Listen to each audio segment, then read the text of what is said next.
Shalom Bapak Ibu Saudara-saudari yang dikasihi Tuhan, selamat berjumpa kembali di dalam acara rutin yang akan kita selalu ikuti selama 2 minggu sekali, yaitu Sabda, Sapaan Bapa di dalam Doa, bersama dengan saya Romo Steve Winarto dan juga bersama dengan tim pujian. Maka mari kita akan mulai acara kita bersama-sama di dalam doa dan juga di dalam pujian bersama. Puji Tuhan, salam sejahtera di dalam kasih dan rahmat Tuhan kita Yesus Kristus. Masih dalam program Sabda, Sapaan Bapa dalam Doa. Masih bersama dengan Romo kita terkasih Romo Steve.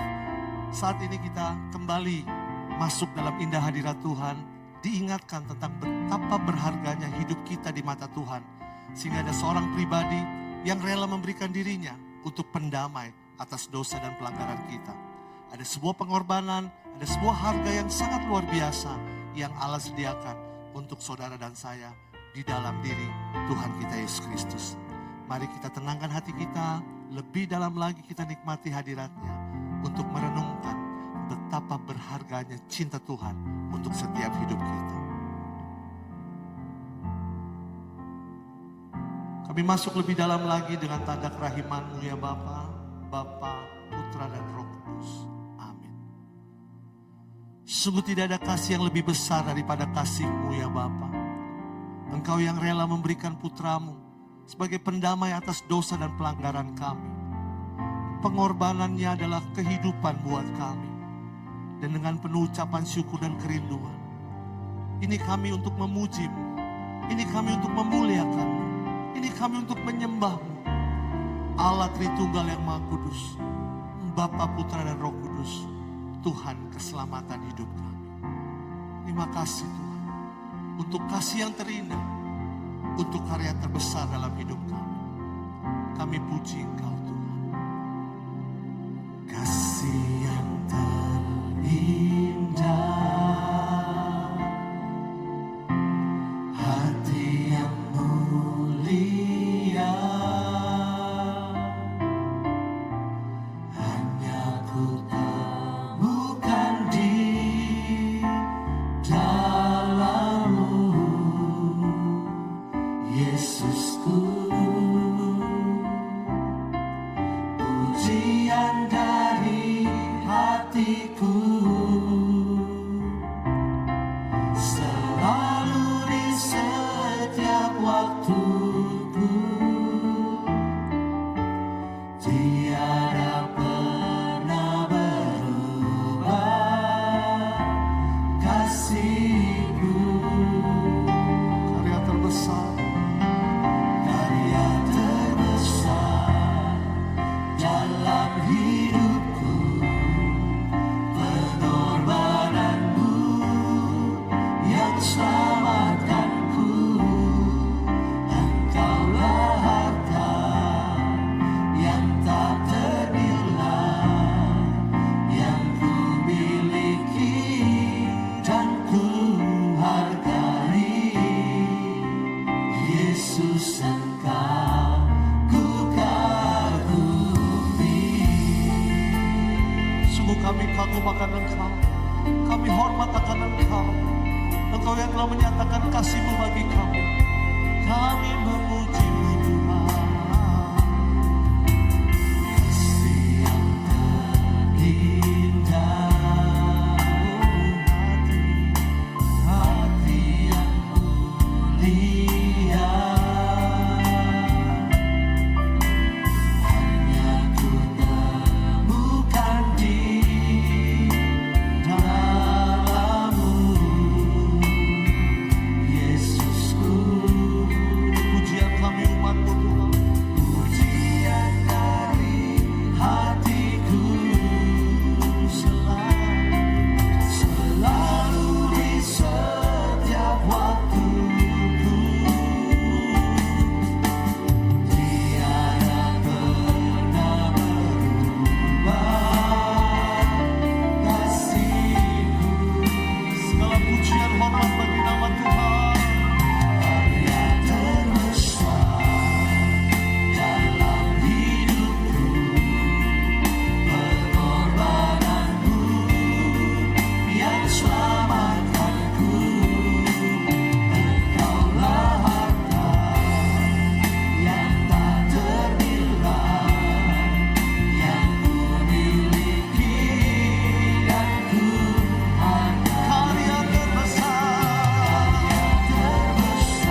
segala pujian, bagimu segala hormat, karya terbesar.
Tahta di bumi dan di surga. Engkau yang berdaulat sepenuh-penuhnya dalam hidup kami. Saat kami menyembah-Mu Tuhan, Roh-Mu bekerja. Dan kami percaya kekudusan-Mu melingkupi setiap kami. Saat kami mengalami hadirat-Mu, bertemu muka dengan muka dalam indah kuasa-Mu. Kekudusan-Mu melingkupi kami. Bersama dengan isi surga kami berseru dan bernyanyi, kudus, kuduslah Tuhan, Allah semesta alam. Ini kami Tuhan, ini kami anak-anak-Mu. Ku datang Tuhan dalam hadirat-Mu, berhiaskan kekudusan. Seluruh surga sujud menyembahmu,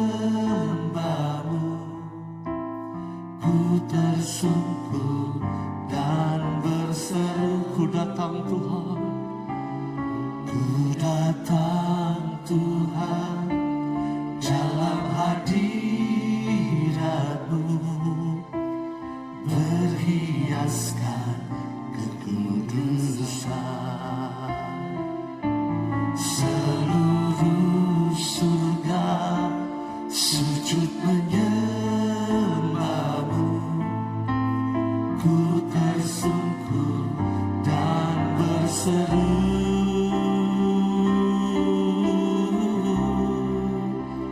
kudus, kuduslah, kuduslah Tuhan, Allah semesta alam.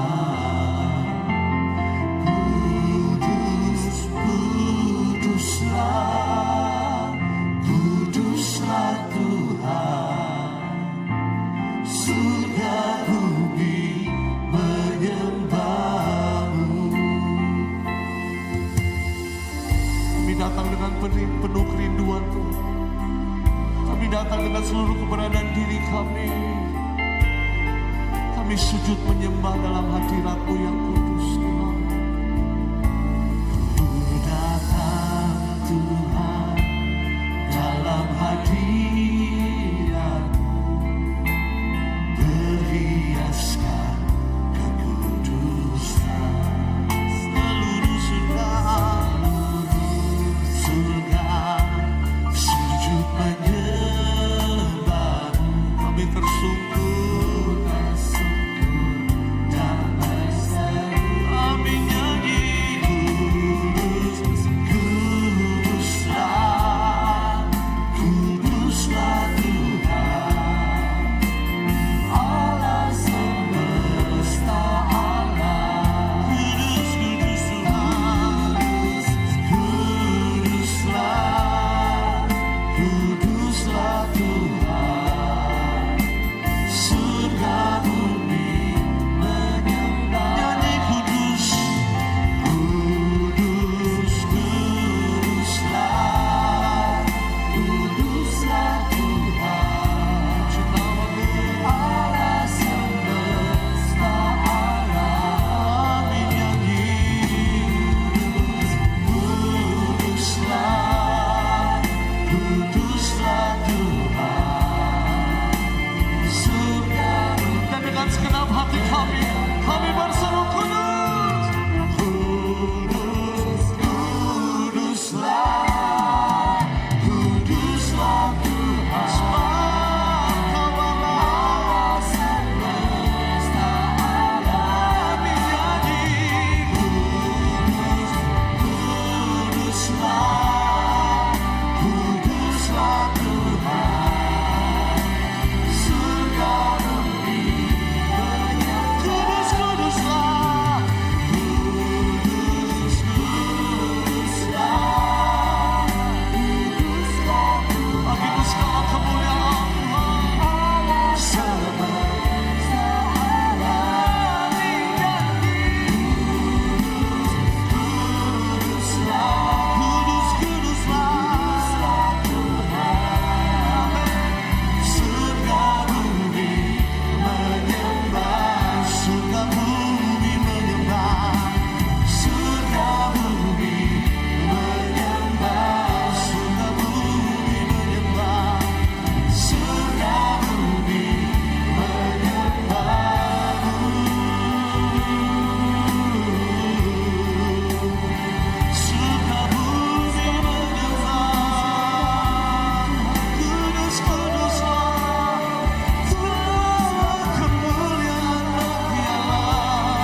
satu suara. Kudus, kudus, Kudus, kuduslah Tuhan, Allah semesta alam. kudus Engkau. Kudus, kuduslah, kuduslah Tuhan. Surga bumi menyembah, Surga bumi menyembah, surga bumi menyembah, surga bumi menyembahmu. surga bumi menyembah. Benar Tuhan, lutut kami bertelut, lidah kami mengakui bahwa Engkaulah Tuhan kami Yesus Kristus, Allah yang mulia, Allah yang perkasa, yang telah merelakan dirinya berkorban untuk setiap kami, supaya kami yang percaya kepada janji firman-Mu tidak binasa, melainkan kami beroleh kehidupan yang kekal. Saat ini Tuhan, biarlah kebenaran firman-Mu meraja dalam kuasa Roh-Mu yang kudus. Melalui anak-Mu yang terkasih Romo Steve, biarlah kami boleh memiliki pengenalan yang lebih dalam lagi tentang makna pengorbanan, untuk kami boleh memiliki tujuan hidup yang lebih baik dan lebih jelas lagi di dalam kebenaran-Mu Tuhan. Kami mau duduk diam, buka hati, merenungkan, dan terutama melaksanakan isi hati dan kehendak-Mu dalam hidup kami. Kami sambut berkat firman-Mu dalam nama Yesus Kristus Tuhan dan Juru Selamat kami, Allah kini dan sepanjang segala masa. Amin. Puji Tuhan. Silakan Romo. Terima kasih Selo. Bapak Ibu saudara-saudari terkasih, para pencinta dan pendengar Sabda Sapaan Bapa di dalam doa. Kita berjumpa lagi dalam kesempatan ini, dan hari-hari ini kita sedang menjalani masa pekan suci. Kita khususnya di hari Jumat Agung, kita ingin merenungkan sebenarnya. Merenungkan tentang kematian Yesus. Wafat Yesus di dalam perjalanan hidup iman kita. Itu menjadi puncak dari iman kita. Kalau Kristus tidak wafat, disalib, maka sia-sialah iman kita. Kita bisa selamat, kita bisa sampai di titik ini karena peristiwa hari Jumat Agung ini. Di mana Yesus menyerahkan seluruh diri, seluruh hidupnya untuk keselamatan kita. Maka sebenarnya kita itu harus berbangga. Karena apa? Karena kita itu bisa hidup sampai sekarang itu karena ada Tuhan yang mau datang ke dunia, dan dia sampai di ujung hidupnya, dia itu wafat di kayu salib. Saudara-saudari dan juga rekan-rekan juga singer, worship leader dan juga para pemusik, kita di sini pasti punya tujuan hidup ya. Dalam hidup ini kan, ya tujuan hidup kita masing-masing beda. Pasti ya, pasti tujuan hidup kita beda. Ketika mulai kita misalnya remaja, kita tujuan hidup kita apa sih? Kita selesai kuliah. Kuliah yang terbaik, benar nggak? Ya. Benar ya. Lalu sudah kuliah terbaik, tujuannya adalah IP-nya hasilnya harus terbaik. Terbaik. Kalau bisa summa cum laude. Waduh, kalau bisa. Gitu ya. Tapi banyak orang macam-macam lah perjalanan hidup. Dan tujuan hidup pasti beda-beda. Dulu kalau Selo gitu ya, tujuan hidupmu dulu apa sebenarnya? Ketika masih muda. Kaya raya. Kaya raya? Ya. Wah, kaya raya. Sekarang kaya raya? Amin. Amin. Yang pasti kaya raya dalam Tuhan. Amin. Amin, ya. Amin ya.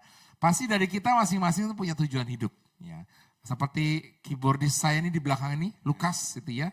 Dia juga punya tujuan hidup gitu ya. Tujuan hidupnya apa, Lukas? Apa? Menyenangkan hati Tuhan. Oh, puji Tuhan, luar biasa. Tujuan hidupnya itu gitu ya. Dan masing-masing dari Anda, dari kita itu pasti punya tujuan hidup. Biasanya tujuan hidup seseorang itu adalah apa? Tujuan hidup itu pasti yang membahagiakan. Yang positif, yang hebat-hebat, yang menyenangkan, ya kan? Jarang kan atau gak ada kan orang mau tujuan hidupnya apa sih? Tujuan hidup saya mau sengsara. Emang ada? Nggak ada. Gak ada. Tujuan hidup saya mau menderita hidup miskin, enggak kan? Enggak ada itu kan. Tadi aja selo saya tujuan hidupnya mau pengen kaya raya. Enggak ada tujuan saya mau miskin besok kalau saya udah dewasa, enggak ada. Remaja juga sama, anak-anak remaja, orang-orang muda, tujuan hidupmu apa? Oh saya mau jadi apa sih namanya? Mungkin jadi pengamen, jadi pengemis, jadi yang di bawah loh artinya. Enggak ada. Pasti setiap orang pengennya di atas. Harusnya pengennya di atas. Pengen jadi pengusaha, pengen bisa bekerja, ya, dan lain-lain. Ya, pasti semuanya naik ke atas. Anda pun juga kalau Anda di keluarga, kita di keluarga, tujuan hidup kita di keluarga apa? Pasti biasa kalau orang baru menikah, oh tujuan hidup saya pengen punya anak, pengen punya keturunan. Apalagi kalau sudah punya menantu begitu ya, menikahkan anaknya. Tujuannya apa sih? Pengen punya cucu. Ya, pengen ngomong cucu, pengen supaya bisa gendong cucu gitu ya, dan sebagainya. Kita pasti pengen yang sesuatu yang membahagiakan. Itu yang positif. Itu normal dan wajar dalam hidup kita. Karena kita itu pasti manusia pengennya sesuatu yang ke sana. Tapi menarik, tujuan hidup Yesus berbeda. Tujuan hidup Yesus ketika dia turun ke dunia, itu apa? Tujuan hidupnya itu, ujungnya sebenarnya menyelamatkan manusia. Tapi ujungnya itu adalah pada peristiwa hari ini. Wafat di kayu salib. Itu. Akhir tujuan hidup Yesus adalah wafat di kayu salib. Mati. Gak ada kan orang yang tujuannya seperti itu. Ya. Itu kan dianggapnya itu adalah negatif. Dianggapnya. Kok Yesus kok mau mati ya? Ngapain dia mau mati di kayu salib, repot-repot dia turun ke dunia. Ya. Nah itulah yang mau kita lihat. Kalau bicara tujuan hidup, ketika Yesus disalib, peristiwa Jumat Agung, di peristiwa Pekan Suci ini, di masa-masa Trihari Suci yang sedang kita rayakan, dan kita merayakan mulai dari Kamis Putih, Jumat Agung, lalu kemudian ada Paskah, kebangkitan Tuhan gitu ya. Tapi peristiwa Jumat Agung ini membuat kita yakin sebenarnya bahwa tujuan hidup itu memang sebenarnya semua bersatu dengan Tuhan. Tetapi ujungnya, ya, tetapi untuk mencapai di ujung itu harus ada pengorbanan. Tujuan hidup Yesus itu adalah untuk menyelamatkan manusia. Supaya manusia selamat sampai hari ini kita masih bisa hidup. Tapi untuk mencapai sana itu ada pengorbanan. Yaitu adalah wafat di kayu salib. Mati di kayu salib. Dihianati, diludahi, lalu harus memanggul salib. Berjalan sepanjang Golgota sampai ke Golgota sana. Perjalanan itu yang begitu berat dan sebagainya. Nah, maka saudara-saudari terkasih, hari ini saya mau mengajak kita merenungkan peristiwa Jumat Agung, peristiwa Yesus wafat di kayu salib adalah peristiwa ujung hidupnya, tujuan hidup Yesus turun ke dunia adalah untuk wafat di kayu salib. Demi apa? Demi keselamatan manusia. Nah saudara-saudari, dan itu yang kadang-kala susah kan? Gitu ya. Coba kalau orang ditanya nggak mungkin mau tujuan hidupnya berkorban buat orang lain. Yesus itu nggak mikirin dirinya loh. Yesus wafat di kayu salib itu memikirkan orang lain. Tapi kalau tadi kita semua, kalau ditanya nih masing-masing termasuk Anda dan saya. Kalau ditanya tujuan hidup kita apa, pasti mikirinnya diri sendiri kan? Iya, saya mau ini, oh saya mau kaya, saya mau pintar, saya mau sukses, saya mau punya pekerjaan baik, saya mau punya keluarga dengan baik, saya mau punya cucu. Semuanya ke saya. Tapi Yesus tidak. Ketika Yesus wafat di kayu salib, tujuan hidup akhirnya itu bukan untuk dia. Tetapi untuk orang lain, untuk manusia. Dan ini menarik. Itu ya. Jadi kalau kita bayangkan itu ya, apakah hidup kita itu sampai pada titik situ enggak sih? Tujuan hidup kita sampai di ujung situ atau tidak? Walaupun kita mau bahagia dan sebagainya, tapi ada perjalanan kita bagaimana berkorban. Gitu ya, untuk orang lain, membahagiakan orang lain. Untuk tujuannya adalah untuk membuat orang lain sukacita dan sebagainya. Seringkali enggak begitu. Seringkali kita nggak mau berkorban buat orang lain. Seringkali dengan berbagai macam cara, bahkan untuk supaya tujuan hidup kita tercapai, kita menyingkirkan banyak orang. Benar nggak? Seringkali begitu loh. Contohnya misalnya ketika kita mau jadi pimpinan. Lalu kemudian mudah sekali kita mengatakan bahwa saya harus menyingkirkan saingan saya. Wah, dia saingan saya singkirin. Bagaimana caranya saya jatuhin dia? Bagaimana caranya supaya dia tidak maju? Harus saya yang maju, gitu ya. Nah, itu yang terjadi. Kita tahulah dalam beberapa juga peristiwa-peristiwa pemilihan pimpinan, mungkin bisa terjadi seperti itu. Saling menjatuhkan. Karena ego, gitu kan. Nah, makanya untuk mencapai tujuan hidup, tidak banyak orang yang punya rasa mau berkorban buat orang lain. Gitu ya. Ya mungkin Sherlo juga nggak tahu ya, berkorban nggak buat keluarga sebenarnya. Punya banyak pengorbanan buat keluarga. Ya pastilah mau. Dengan apa yang Tuhan kasih, dengan panggilan yang Tuhan percayakan, banyak yang harus dipelajari lewat pengorbanan itu. Dan memang gak gampang sih. Gak gampang, tapi ya itu balik belajar daripada Tuhan sendiri yang sudah merelakan dirinya. Kasih example sih, kasih contoh yang sangat luar biasa. Jadi minimal belajar itu, prosesnya sih. Ya. Gak gampang. Gak gampang dan harus berkorban gitu ya. Kalau misalnya di keluarga aja kita semua nih ya, di keluarga itu seringkali kita itu berkorban waktu, ya kan? Untuk membahagiakan keluarga saya harus berkorban waktu kan. Saya harus menyingkirkan ego saya untuk waktu senang-senang saya dan saya untuk keluarga saya, untuk anak saya, ya kan? Untuk istri saya. Lalu kemudian juga ketika saya mau membahagiakan tujuannya adalah saya mau punya anak, saya membahagiakan anak saya harus berkorban diri saya. Lalu saya harus nemenin anak saya, ngajarin dia belajar dan sebagainya. Ada yang harus dikorbankan untuk orang lain. Nah, namun nggak gampang. Seringkali orang itu tidak mau berkorban buat orang lain, tapi tujuan adalah diri sendiri. Ya, untuk adjusting karakter suami istri juga kan pengorbanan banget. Nah, itu benar itu ya. Banget. Saya berkorban menurunkan ego saya, ya, gitu kan, untuk saya bisa memahami orang lain. Saya menurunkan kemauan-kemauan saya demi saya bisa menerima orang lain, itu nggak gampang, gitu ya. Nah, dalam kitab suci saya tertarik dengan sebuah kutipan kitab suci. Di dalam kitab suci itu di Matius bab 16, mulai dari ayat 21 sampai dengan ayat 28. Itu tentang pemberitahuan tentang penderitaan Yesus dan syarat-syarat mengikuti dia. Itu menarik. Tujuan hidup kita kan semua adalah apa? Mau bersatu dengan Tuhan kan? Mau hidup bersama dengan Tuhan.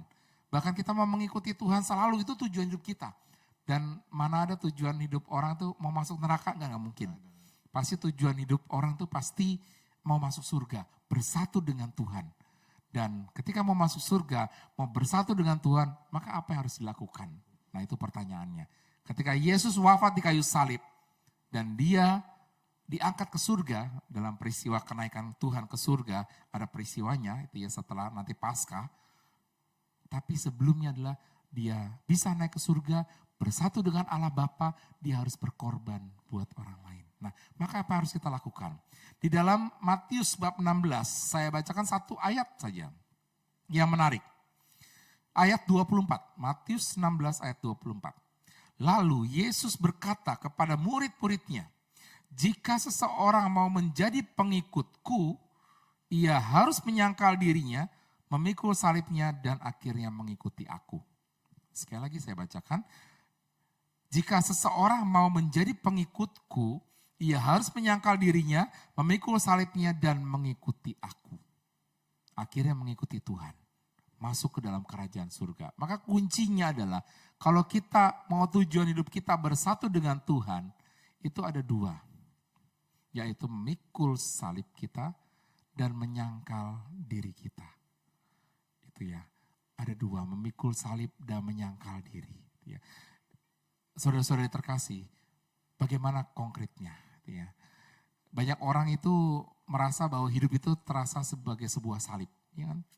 Salib itu di pundak kita, oh salibnya berat. Dalam hidup berkeluarga punya salibnya. Ya kan?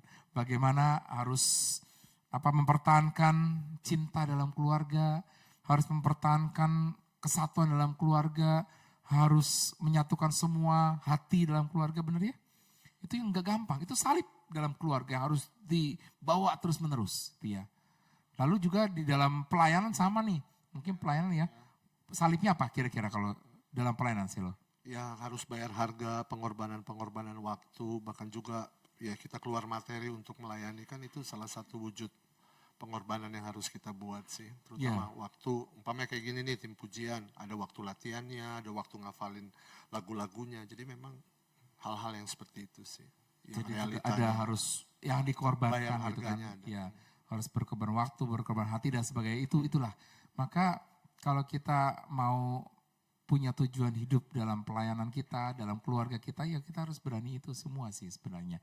Ya, menyangkal diri dan memikul salib. Kita punya salib masing-masing. Salib di dalam pelayanan itu juga nggak gampang. Kita pelayanan sama orang itu kan kadang-kala ketemu orang yang nggak cocok. Ketemu orang yang nggak pas. Tapi salib kita bagaimana tetap harus melayani bersama dengan dia. Harus tetap kita baik sama dia. Kita harus menurunkan segala kemauan-kemauan kita demi kebersatuan dalam komunitas, dalam kelompok. Nah itu susah, nggak gampang gitu ya. Jadi memikul salib itu bagaimana saya menjalani hidup saya dengan segala tantangan, segala problem, segala kesulitan yang harus saya hadapi, saya pikul dan bukan dengan sendiri tapi bersama dengan Tuhan. Saya pikul itu. Kalau kita berani memikul itu, menjalani itu, ya kita pasti akan tujuan hidup kita bersatu dengan Tuhan. Namun banyak orang itu meninggalkan salibnya. Udah tahu berat, udah tahu punya problem, udah tahu punya masalah, sulit pelayanan, sulit bekerja, ditinggalin. Udahlah, saya menyerah. Udah saya gak mau pelayanan lagi. Udah saya menyerah di dalam keluarga, kita cerai aja. Berat, kita gak bisa bersatu. Wah, salibnya ditinggalin sama dia. Dicopot dari pundaknya. Dan itu sering kali terjadi. Bagaimana kita mau bersatu sama Tuhan, tujuan hidup kita mau ke sana, bersatu dengan Tuhan, tapi kita menyopot salib kita.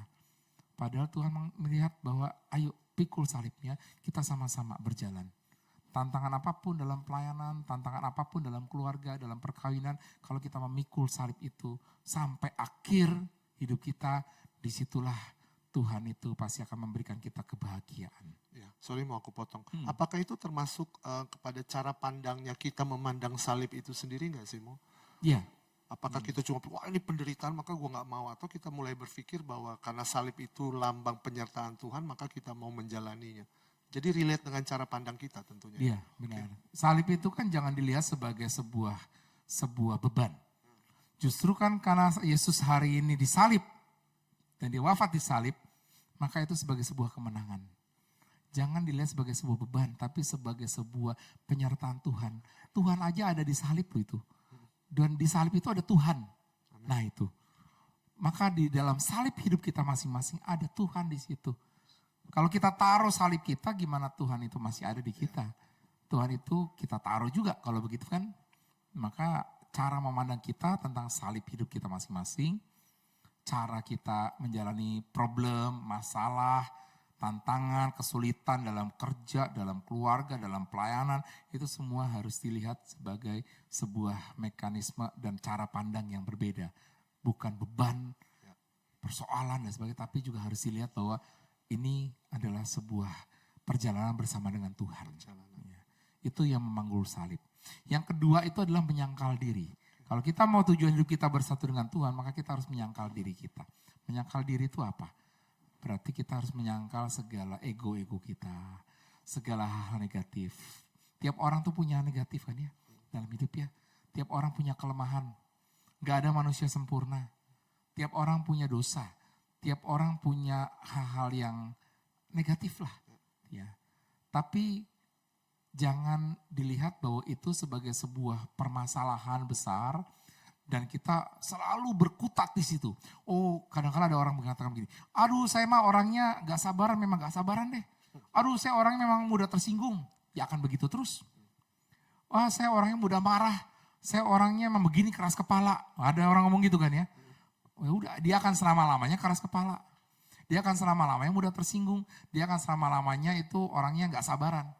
Tapi ketika sadar, oh iya saya orangnya gak sabaran nih. Saya mau berusaha lebih sabar. Itu artinya dia tinggalkan semua hal-hal yang tidak baik. Ya. Dia tinggalkan, dia lepaskan semua itu. Ya. Dia sangkal itu semua, dia keluarkan dari diri dia. Maka menyangkal diri itu ya mari kita tinggalkan semua ego, negatif-negatif kita, hal-hal yang buruk-buruk dari dalam diri kita ya kita tinggalin.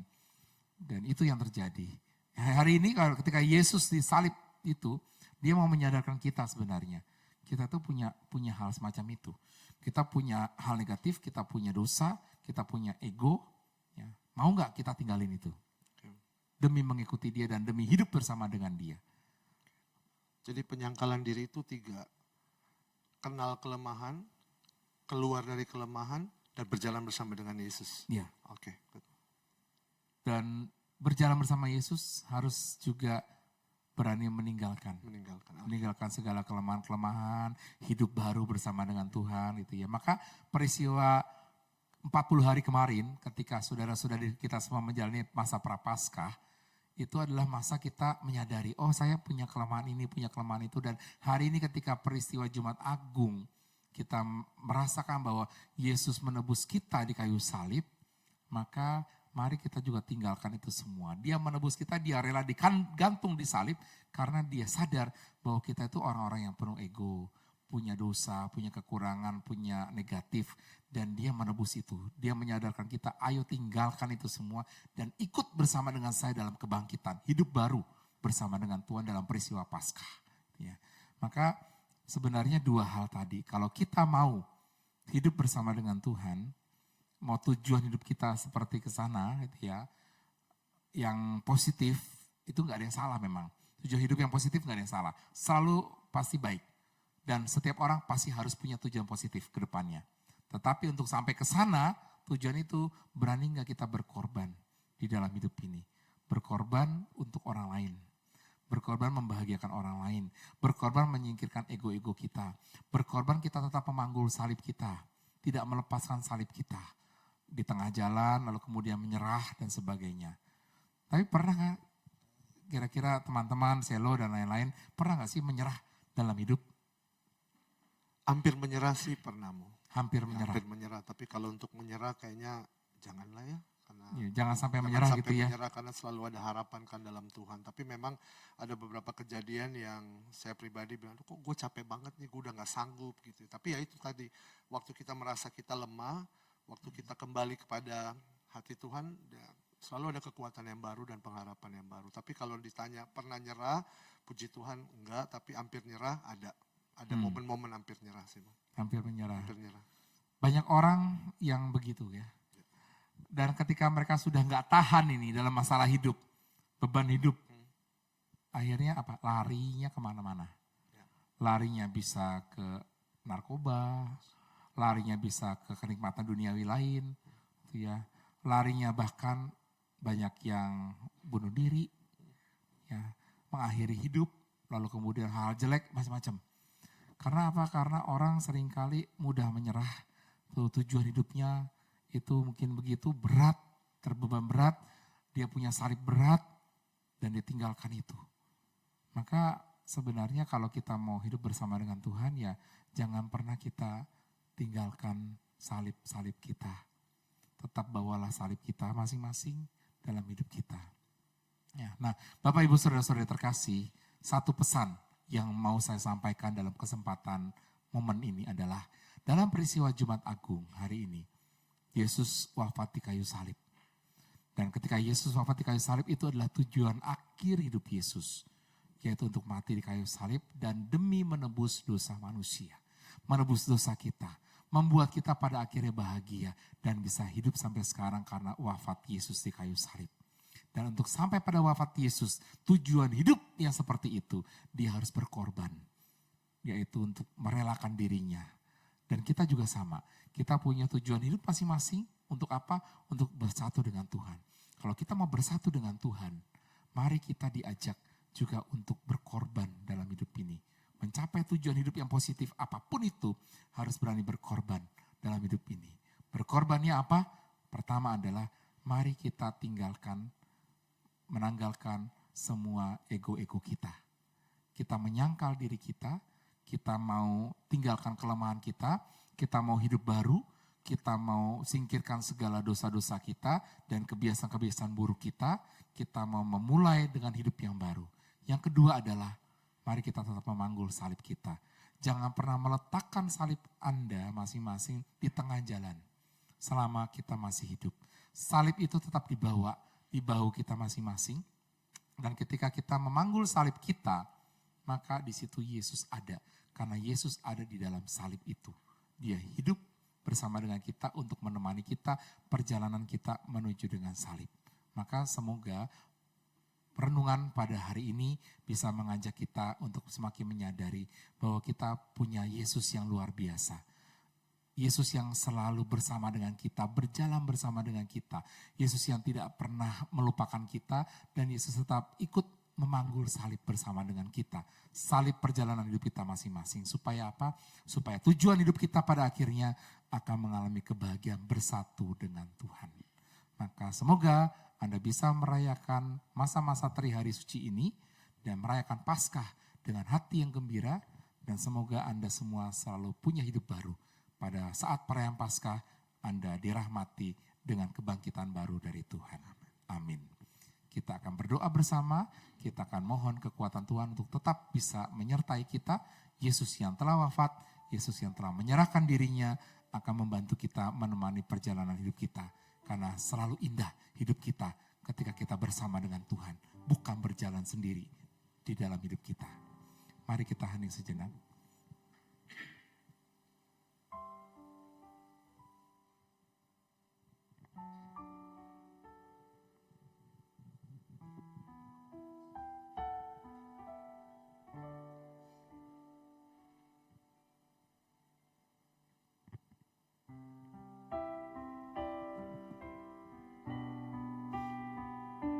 Kerinduan hati kami.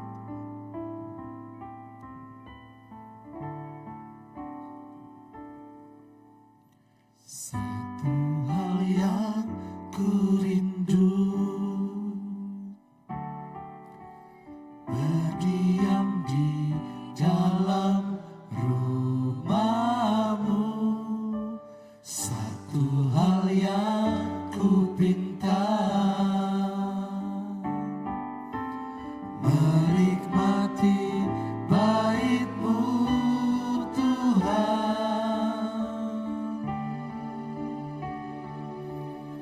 Lebih baik satu hari di pelataran-Mu daripada 1000 hari di tempat lain.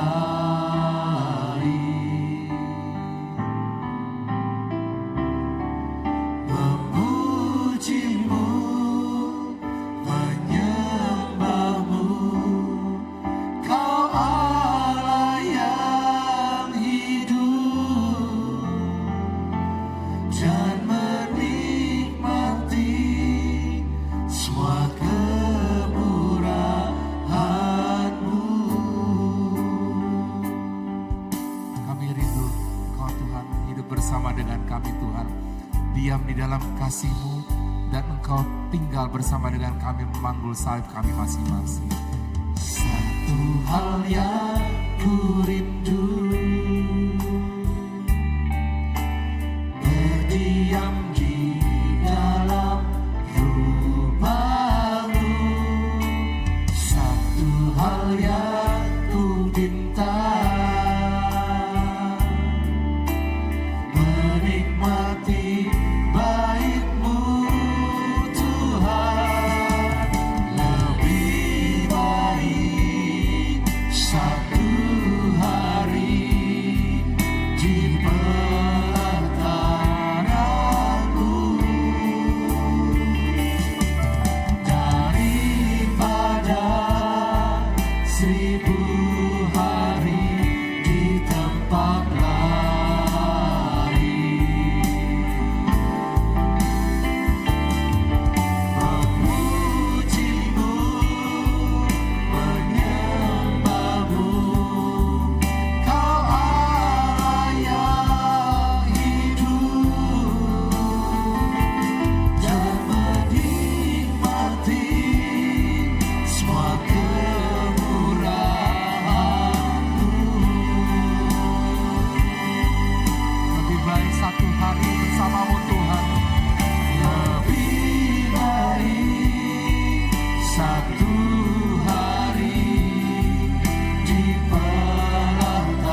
ingin menikmati kasih-Mu Tuhan.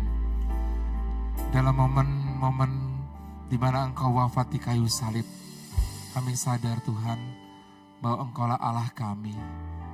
Engkaulah Allah yang selalu setia menemani kami dari hari-hari, dari setiap perjalanan kami bersama dengan keluarga kami masing-masing, bersama dengan setiap pekerjaan yang harus kami lakukan dan pelayanan-pelayanan kami. Namun seringkali Tuhan, kami merasa lelah dalam hidup ini. Seringkali ada begitu banyak salib yang harus kami lakukan. Begitu banyak salib yang harus kami tanggung. Begitu banyak salib yang harus kami pikul. Tuhan, lihatlah kami satu persatu di tempat di mana kami berada. Engkau tahu Tuhan apa yang menjadi kegelisahan kami. Engkau tahu apa yang menjadi beban-beban hidup kami. Engkau tahu apa yang menjadi problem, kesulitan, kekhawatiran, ketakutan yang kami hadapi. Itu semua beban-beban kami Tuhan. Itu semua salib-salib kami masing-masing. Baik dalam keluarga kami, dalam relasi dengan suami, istri, anak, orang tua, keluarga besar. Di dalam pelayanan kami dengan sesama. Dalam setiap kehidupan kami setiap hari. Begitu banyak salib yang harus kami pikul. Tuhan, mampukan kami Tuhan untuk memikul setiap salib-salib beban-beban kami masing-masing. Karena kami percaya Tuhan, bahwa di dalam salib itu ada Engkau yang selalu menemani kami. Di dalam salib yang kami harus bawa setiap harinya, ada Engkau yang selalu bekerja bersama dengan kami. Engkau yang ikut memanggul bersama dengan kami Tuhan. Tuhan, dikala kami ingin menyerah, dikala kami ingin meletakkan salib-salib kami, dikala kami ingin meletakkan beban-beban hidup kami dan kami merasa lelah, kami ingin menyerah, bukalah hati kami Tuhan. Mampukan kami Tuhan, supaya kami masing-masing setiap pribadi bisa mengangkat kembali salib itu. Bisa membawa kembali dengan kekuatan bersama dengan Engkau, memanggul salib sampai akhir hidup kami. Sampai tujuan hidup kami pada akhirnya tercapai, hidup bersama dengan Engkau, bersatu dengan Engkau. Bapa yang penuh kasih, lihatlah kami Tuhan, yang hidup dengan begitu banyak salib-salib.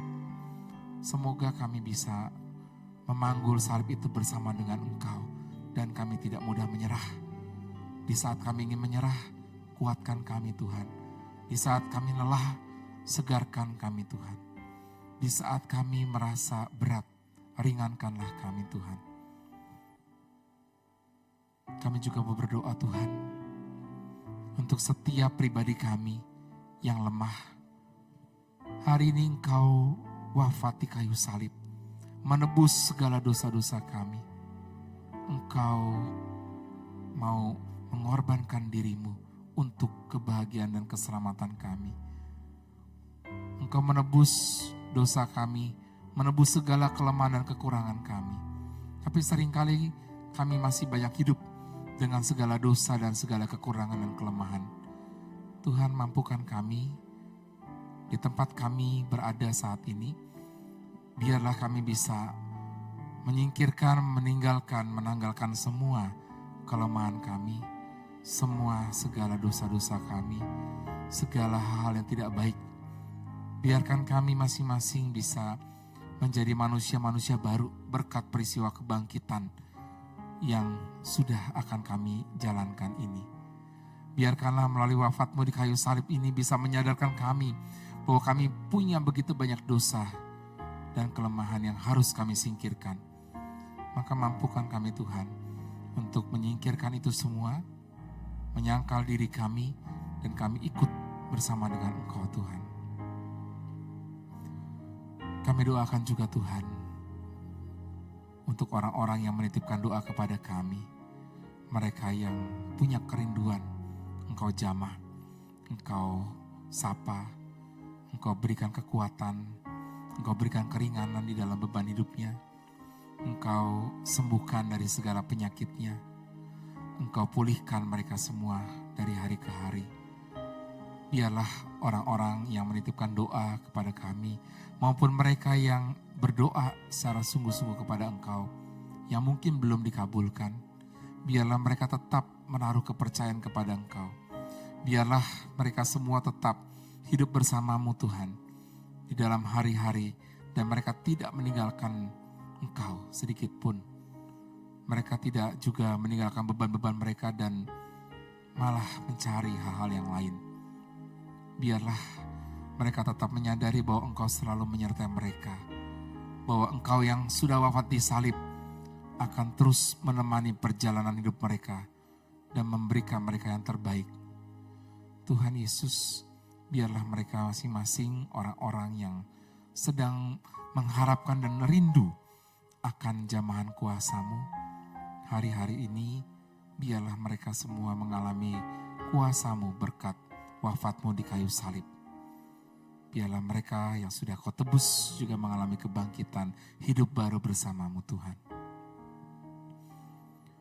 Yesus, kami juga ingin berdoa untuk mereka yang mungkin sedang mengalami kekeringan, mereka yang meragukan Engkau, mereka yang mempertanyakan kasih-Mu, mereka yang mempertanyakan kuasa-Mu.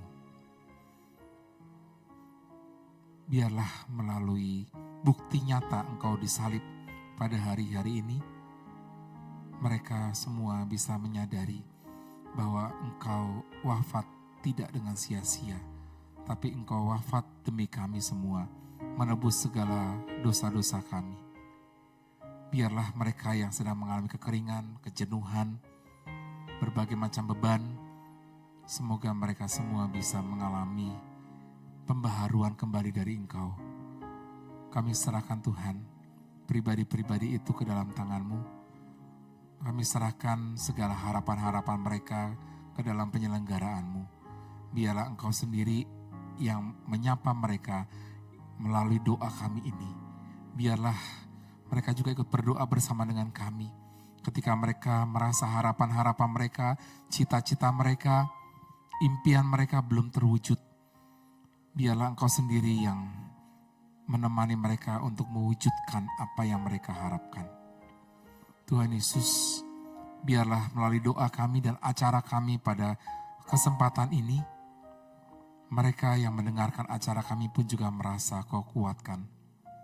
Biarlah melalui pewartaan pada hari ini, juga kami semua, pribadi-pribadi bisa menjadi manusia baru.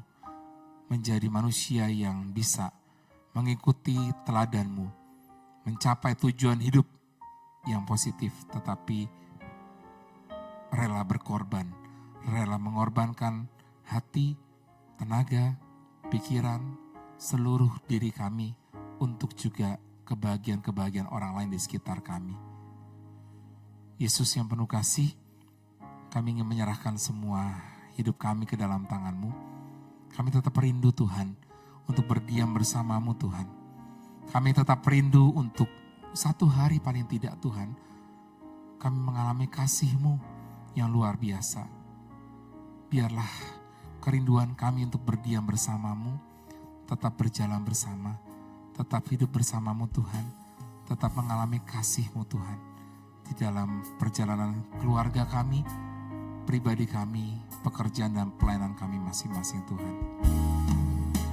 Satu hal yang ku rindu, berdiam di dalam rumah-Mu. Satu hal yang ku pinta, menikmati bait-Mu Tuhan. Lebih baik satu hari di pelataran-Mu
kasih pengorbananmu Tuhan di dalam hidup kami masing-masing. Dan menikmati semua kemurahan-Mu.